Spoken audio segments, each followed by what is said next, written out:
kemacetan masuk ke dalam sini Sunsa.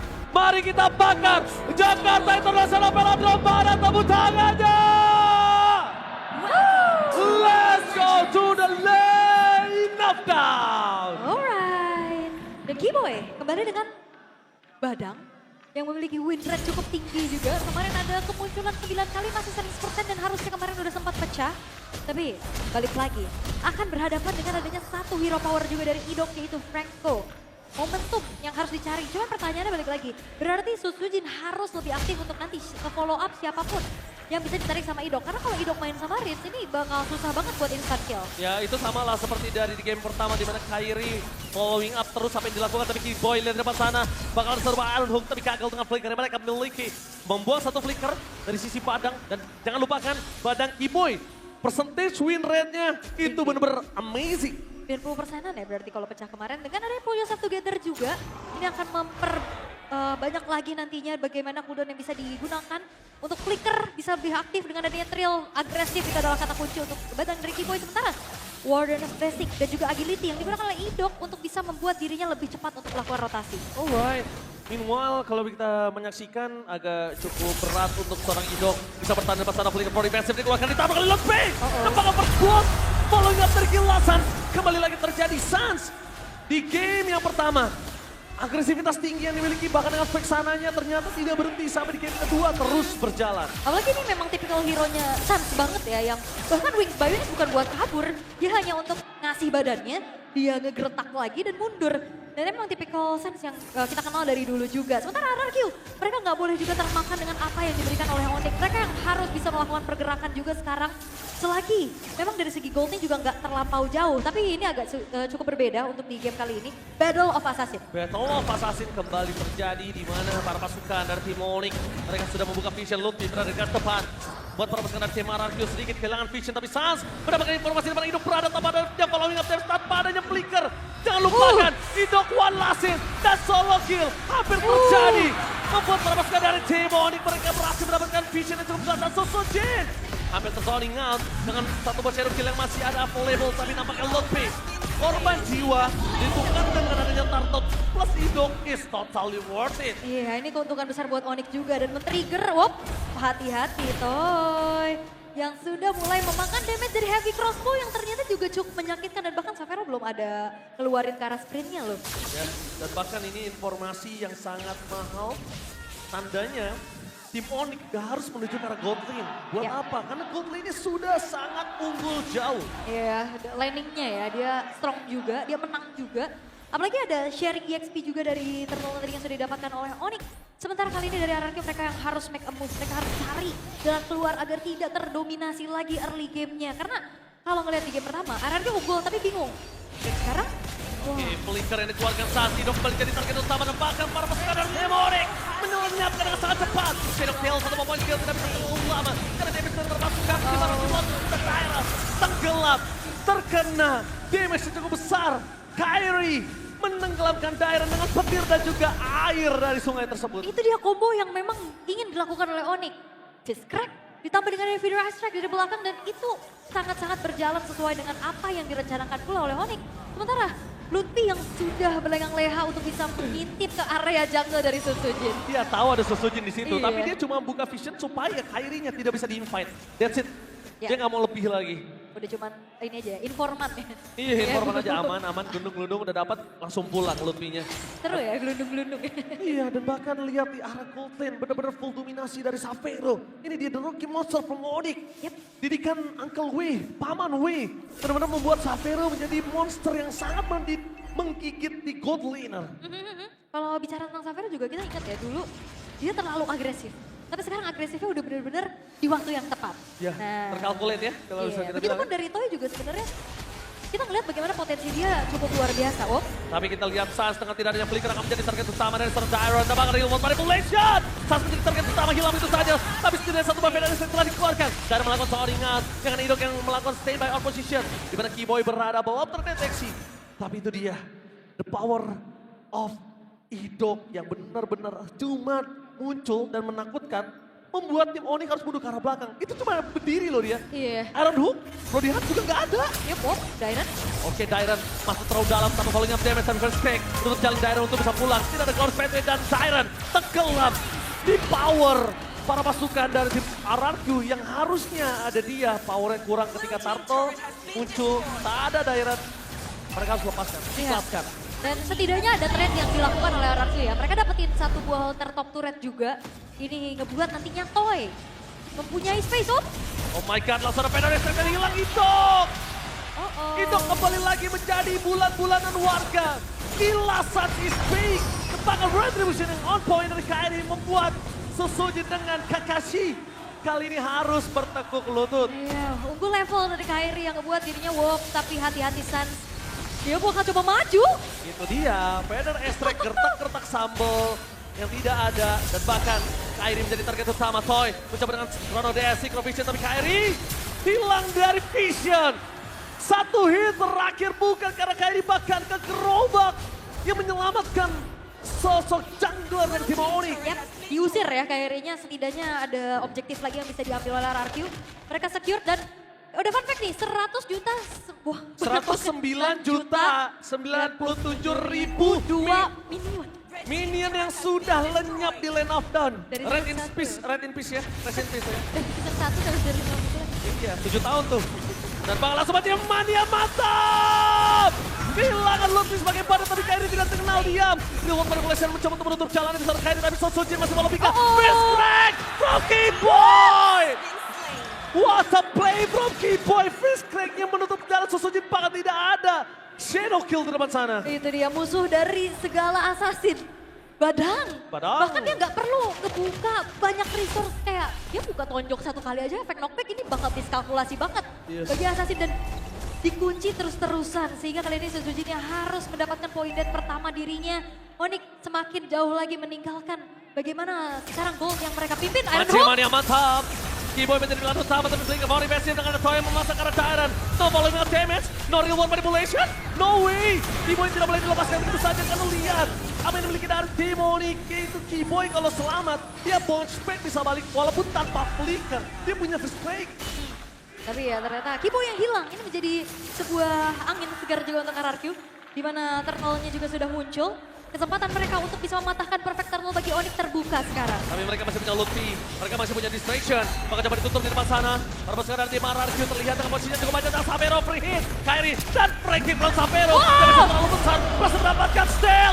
Turtle, what the play from KRI. Again, perfect turtle for Onyx. Berubah segalanya. Dan under kondisi dari RRQ makin tenggelam di Land of Dawn. Wow, ini akan semakin mendominasi lagi bagaimana Onyx mereka menambahkan kembali keunggulan mereka. Dengan secure ke arah perfect turtle-nya. Bloodwing sekarang sudah diamankan juga oleh Sans. Dan bagaimana tidak damage dari KRI sulit dibendung. Holy Crystal-nya udah selesai dan item defense magic dari RRQ cuma ada di Dairon saja dengan membeli buah Radiant Armor. Ya, tapi yang harus diingat oleh para pasukan dari tim RRQ, para raja muda mereka harus tahu reset yang cepat. Karena Onyx selalu melakukan hal tersebut, reset yang cepat. Dan ini harus dilakukan oleh RRQ, kalau tidak, memang ini best of 7. Tapi 4 game itu nggak banyak loh. 4 game itu nggak banyak untuk memperebutkan satu Immortal Trophy MPL Indonesia. 4 game hitungannya berarti scrim satu pertemuan ya? Satu pertemuan, makanya gue bilang gak banyak. Benar. Alright, dan kali ini RRQ mereka harus mencari lagi bagian momentumnya karena ini Lutfi juga ganggu banget, dia tabrak lagi Dairon-nya. Lutfi memang ditugaskan untuk melakukan zoning out dan lihat Tyrant bahkan gak punya power atas Lutfi. Ketika kita tahu Lutfi ini menjadi badan untuk tim Onyx, sebaliknya Dairon menjadi badan untuk tim RRQ, bahkan bisa kita bilang Dairon adalah salah satu power initiate-nya RRQ. Tidak ada yang bisa dilakukan kalau Dairon-nya nggak bisa make a move. Iya, kayak tadi sebenarnya udah bagus ya. Dairon-nya pas ngeliat Sans-nya berdiri, dia langsung buka Burst Away dan dapat itu menjadi sebuah hal yang mungkin bisa dicoba lagi oleh RRQ. Tapi masalahnya sekarang udah mulai susah nih. Maksimalnya mantap! The Winter Crown berhasil membuat Keyboy bertahan tapi dengan terus kita berfollow dengan damage KRI langsung fokus ke backline. Sama ada follow punya damage dengan damage yang tidak dimiliki dari tim RRQ. Malah mereka yang terkocar kace. Maksimalnya mantap! Lebih target satu-satunya yang bisa mereka makan dengan segala damage yang mereka berikan. Tapi Onyx, mereka punya positioning. Satu yang paling penting, yang belum terpecahkan oleh RRQ. Kairi Ya. tidak bisa terikat. Iya. Dan tadi juga Rinse selamat loh, akhirnya gak ada trade point kill kan yang dilakukan sama Onyx-nya. Rinse selamat walaupun kena tetesan Feeder Ice Strike, tapi mungkin Idoka yang udah mulai bisa ganti lagi gameplaynya karena tadi kita udah ngeliat Iron Hook. Terus juga dengan ada Bloody Hand. Kiboy! Ini shift power, targetnya sangat mahal. No. Toy langsung tenggelam di lautan dan bahkan dilakukan dari tim Onyx. Berhasil membuat mereka mendapatkan loss yang pertama. Wah, dan angle tabrakan kembali terjadi. Tabrakan kembali terjadi, tidak ada nafas tambahan. Tapi kalau mereka falling damage yang berbahaya adalah satu. Lordnya akan jadi sia-sia kalau mereka gagal.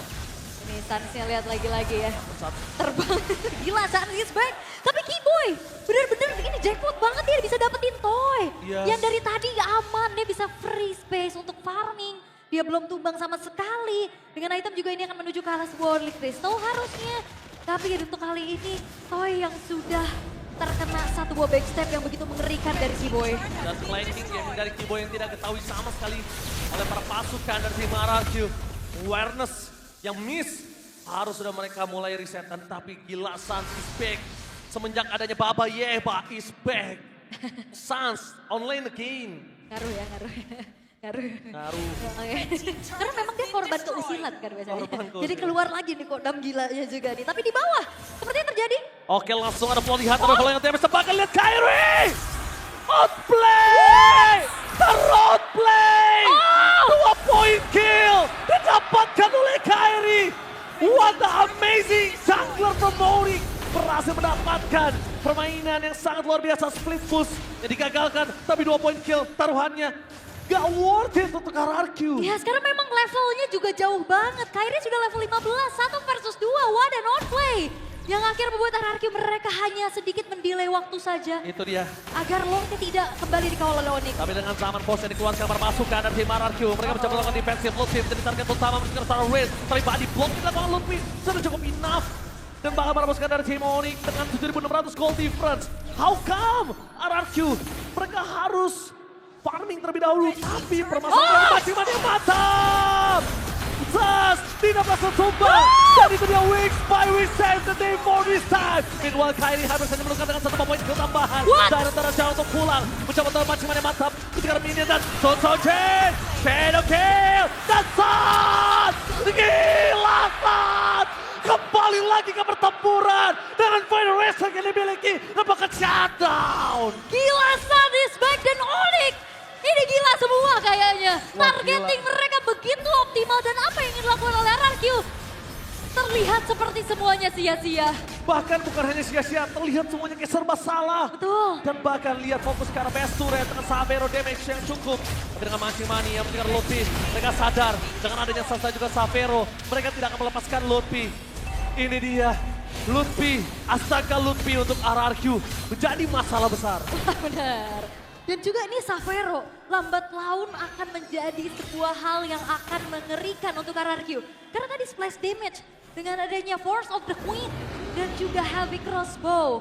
Ini sangat-sangat mampu untuk bisa mengacak-acak lini depan, terutama bahkan yang diharapkan menjadi lini depan adalah Dairon. Dairon aja kena armor break, dia udah babak belur banget. Udah bonyok. Aslinya. Itu yang sempat saya bilang. Dengan power pick mereka terhadap Dairon. Tapi lihat Dairon terbuka positioningnya. Visionnya cukup jelas. Membuat Dairon akan dilenyapkan dengan sangat instan. Tapi satu hal yang mereka harus pastikan. Di mana Lord kali ini harus mereka dapatkan.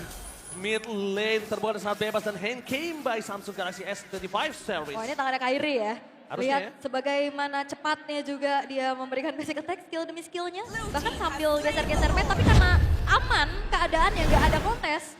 Dan karena kali ini Onyx mereka gak akan tinggal diam, mereka tabrak Tapi lagi. lihat Lutfi menjadi padan tepat di blok menuju ke arah satu no. point kill yang sangat alidong. Sama adanya ini setahun tapi Kairi!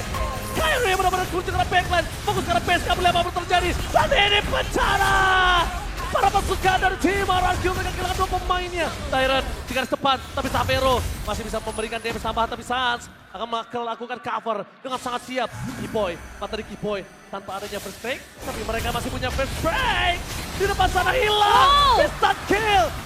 The monster from base-nya? Onyx. Savero take the kill. Oke, tanpa perlu. Lord Evil, 14 menit. Game kedua masih menjadi milik Sang Raja Langit. Onyx memimpin dengan semua player bukan hanya membalikan Yep ke roster. Onyx membangkitkan Gila Sans kembali. Dan Onyx melahirkan The Rookie Monster, Sapphero. 2-0. Skor dipimpin oleh Onyx.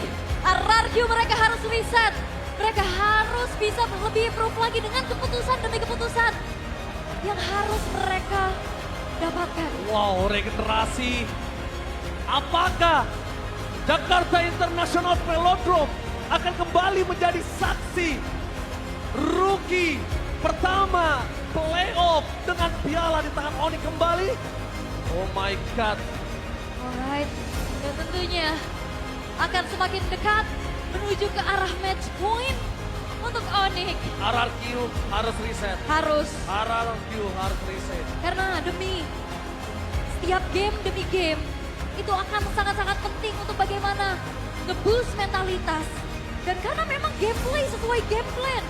Symphony of Skills dan apalagi memang dari awal.